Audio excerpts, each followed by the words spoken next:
you're looking at a race that equals 55 kilometers, right? And the time was 2 hours, 35 minutes. All right. So when you're looking to approach this problem, the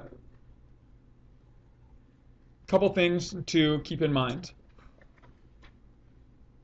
Right? If you are looking at this this time frame, okay, because your rate, the speed that you're running is given in kilometers per hour, we do need to make sure we have our time in terms of hour for this. But 2 hours and 35 minutes is not 2.35, right? Because it's actually more than 2.5, because 35 minutes is more than half of an hour. And so you have to understand that the minutes or the hours are in like that base 60. It's like 1/60th is not the same as 1/10, right? Or 1/100th of what you're used to.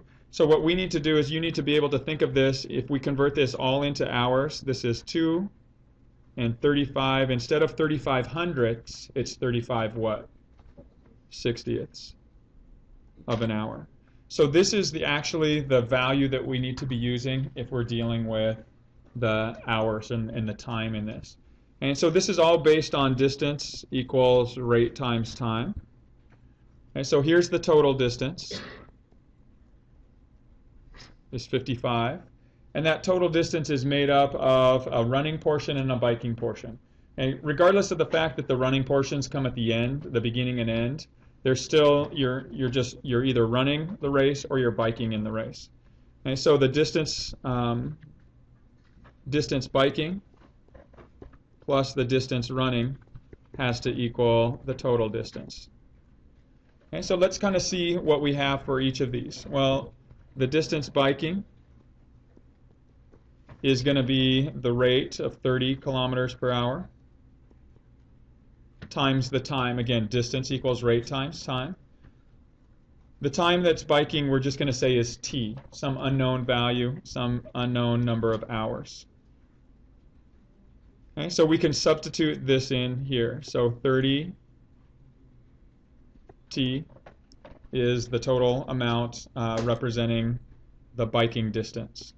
Plus we have the distance running as well. So the distance running is going to be at a rate of 12 kilometers per hour. And you're going to be running a total of how many hours? If the whole time takes 2 hours and 35 minutes and the biking takes t amount of time, what's left for the running portion?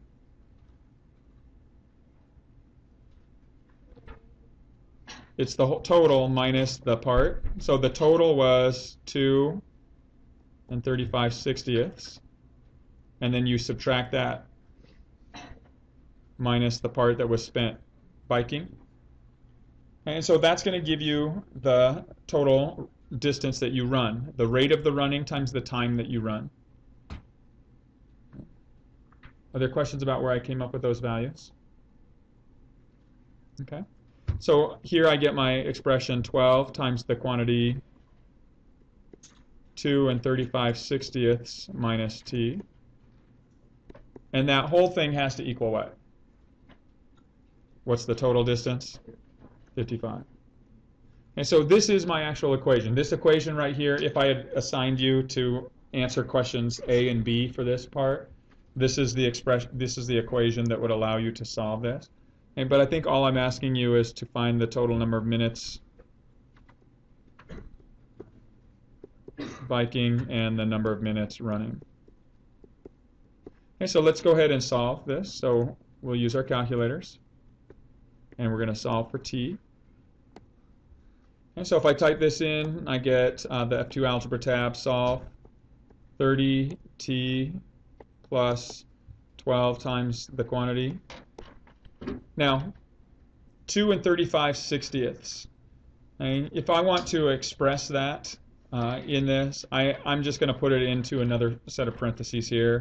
2 plus 35 over 60. And I'm going to make sure I have this in decimal form, so I'm going to put a decimal in that. Okay, but this is just 2 and 35/60ths. And then minus t, close my parentheses here, set it equal to 55, and tell the calculator I want it to solve for t. So now when I hit enter, I get this is my t value. The t value was the time spent biking. So I have 1.3 repeating hours. But here it asked me to find the number of minutes biking. So how do I convert from hours back to minutes? I multiply this number by 60. Good. Okay, so if I multiply by 60, I get my total number to be 80 minutes. All right, so now I have a couple different options for finding the amount of time to run. I could either take 2 and 35/60ths, convert it into a total number of minutes. Well, 2 hours is how many minutes?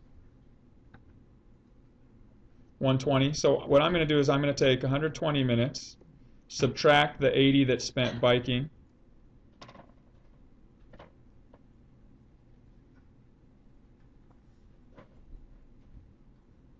oh, hold on. Oops. Not 120. Let me go back. So 120 hours, and I'm going to add that to 35, right? So what's 120 plus 35? So there's a total of 155 minutes. I'm going to subtract 80 minutes that are spent biking from that, and that's going to leave me with the remaining time that's left for running, which is 75. So those would be your solutions for that.